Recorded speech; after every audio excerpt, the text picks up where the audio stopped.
ঝিলেদারে ওকে খুবই মারধর করেছে তৃণমূল দুষ্কৃতীরা। দেখো রেগজোয়ানি হসপিটালে আমরা আপাতত নিয়ে যাচ্ছি, রেগজোয়ানি হসপিটালে পিয়ারুলকে। দেখি এরপর কি করা যায়। আমরা পুলিশের যাবো এবং সবাই রেগজোয়ানি হসপিটালের চলে আসুন। এই সবাইকে ফোন করো। পিয়ারুলকে অসম্ভবভাবে মেরেছে, এখানে একটা জায়গায় পড়েছিল, মানে রক্ত, এই যে আপনারা দেখুন কিভাবে মেরেছে, রক্ত এই যে দেখুন আপনারা। পিয়ারুল কিছু বলো একটু। আজকে গতকাল দাঁতপুর অঞ্চলে আমাদের পার্টির ছেলেপেলেরা পার্টির ছেলেরা ফ্ল্যাগ মেরেছিল, সেই কারণের জন্য আমরা সেই ফ্ল্যাগগুলো টিএমসি পার্টির কিছু দুষ্কৃতীরা ফ্ল্যাগ খুলে দিয়েছিল, সেই কারণে আমরা আজকে শাসন থানায় ডেপুটেশন দিতে গেছিলাম। ডেপুটেশন শাসন থানায় দিতে গিয়ে টিএমসির দুষ্কৃতী বাহিনীরা আমাদের উপরে হামলা করে, শাসন থানার সামনেই হামলা করলে শাসন থানার পুলিশ আমাদের নিয়ে ভিতরে বসে রাখে এবং ওখানে শাসন থানার আপনার ওখানে ব্লক সভাপতি যে আছে, শাসনের ব্লক সভাপতির নেতৃত্বেই এই ঘটনাগুলো করা হয়েছে। এবং তারপরে আমরা ভিতরে বসেছিলাম, থানা ঘেরাও করেছে।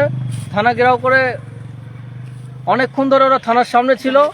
মনির নেতৃত্বে এটা হয়েছে, মনি ছিল, আসেদ ছিল এবং শাসন অঞ্চলের যে যুব সভাপতি সেও ছিল। এবং তারপরে ওখান থেকে তারা বেরিয়ে গেল। এবার বেরোনোর সময় সাদা স্কর্পিও আমাকে দেখে চোখ দেখাতে এইভাবে এরকমভাবে দেখে নিয়ে গেল। নিয়ে যাওয়ার পরে আমি ওখান থেকে বেরিয়েছি। পার খরিবের আগে পরে দরগাতলা আছে, দরগাতলার ওখানে নেমে গেছিলাম। সে আমার গাড়ি আসবে বলে কিছু দুষ্কৃতী এসে আমাকে জিজ্ঞেস করলো, তোমার নাম পিয়ারুল? আমি বললাম হ্যাঁ। এবার পিছন থেকে একটা লোক আমার মুখ ধরেছে, মুখ ধরে আমি তারপরে জানি না, এখানে আমি একটা দেখলাম এই ঝিলের পাশে পড়ে আসে, আমি জায়গাটার নামও জানি না। এখানে আসার পরে আমি তারপরে আমাকে বললো যে তুই বারাসাত 2 নম্বরে কোনোদিন ঢুকবি না। তাদের মুখও আমি চিনি না, মুখ একদম এইভাবে বাঁধা ছিল, ডাব বাঁধা ছিল, 3-4 জন ছিল। বললো বারাসাত 2 নম্বরে ঢুকবি না, আর কাল থেকে যেন পার্টি না করা হয়। 2 নম্বরে ঢুকলে আজকে তো ভালোভাবে বলছি ছেড়ে দিচ্ছি, পরের দিন তোকে মার্ডার করে দেবো। এবং আইএসএফ যেন এই 2 নম্বরে আইএসএফ নিয়ে কোনো ঢুকবি না, তোর হাত পা ভেঙে দেবো। আজকেই দিতাম, আজকে শুধু থানা বলে আমি তোকে কিছু বলিনি। ঠিক আছে, স্টপ করে দিন। আচ্ছা, পুলিশ রেগজোয়ানি হসপিটালে যাচ্ছে। এইভাবে কিভাবে দেখুন, এইভাবে পিয়ারুলের ওপর অত্যাচার হয়েছে, এইভাবে পিয়ারুলকে। হ্যাঁ বলুন কি হয়েছে। আরে আমাদের এখানে লাগালো, হ্যাঁ শাসন থানার তিনটে বাইক ছিল। আমরা চা খেয়ে হেঁটে হেঁটে আসছিলাম আমাদের গাড়ি আনার জন্য। হ্যাঁ এবারে হঠাৎ করে আসলো, এসে বললো তোমার নাম কি? একে জিজ্ঞেস করলো, আমি সাইডে ছিলাম, আমার কাছে কাপ ছিল। এবার ও বললো যে আমি পিয়ারুল, বলে এই ব্যাপার, গাড়িতে উঠো। গাড়িতে উঠে একজন পেন্দারতে রুমাল দিয়ে করেছে, আমার মাথায় বসিয়ে লেছে। এখান থেকে দৌড় মারিছি, ওকে ওই টেনে হিসেবে ওখানে নিয়ে গেছে।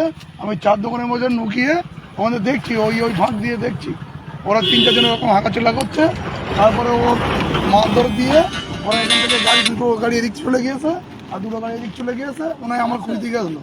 আমি 4 দোকানে বললাম যে এই ব্যাপারে একটু যাবেন, তো বলছে আমি বাবা যেতে যাবো না। আমি বললাম আপনি একটুখানি আমার একটুখানি এগিয়ে দেন। এসে দেখলাম ও ওখানে পড়ে আছে। আমি ওকে ডাকলাম, ও বলে বাবু আমি এখানে কেন? আমি বলি এখানে তোমার ধরে নিয়ে যাবো। আমি পালিয়েছি গাড়ি থেকে লেপে, আমি দৌড়িয়েছি, আমার ধরতে পারিনি। একটা গাড়ি ছিল বলে আমার ধরতে পারিনি, এখানে একটা গাড়ি ছিল। এখান থেকে আমি পালিয়ে ওই 4 দোকানে চলে গিয়েছি। 4 দোকানে মানে ওই সাইডে একটা ঘুমতে, যেমন আমার থানার সামনে ওপেন মেরেছে, থানার সামনে ধাক্কা দেখি করেছে জিয়াউল শাসন থানার, যেগুলো দেখে নেবো হাত পা ভেঙে দেবো। থানার সামনে আমাকে মারতে যাচ্ছিল, পুলিশ আমাকে শেষ করেছে, শেষ করে ভিতরে নিয়ে যাচ্ছে। তাও 2টো আঙুল দিয়ে দেখাচ্ছে। আচ্ছা, আমরা এখন পিয়ারুলকে আপাতত মানে ইয়েতে নিয়ে যাব, রেগজোয়ানি হসপিটালে নিয়ে যাচ্ছি। দেখছি পরবর্তীকালে কি হয় না হয়, আমরা আবার আপনাদের পরে আপডেট দিচ্ছি। ঠিক আছে।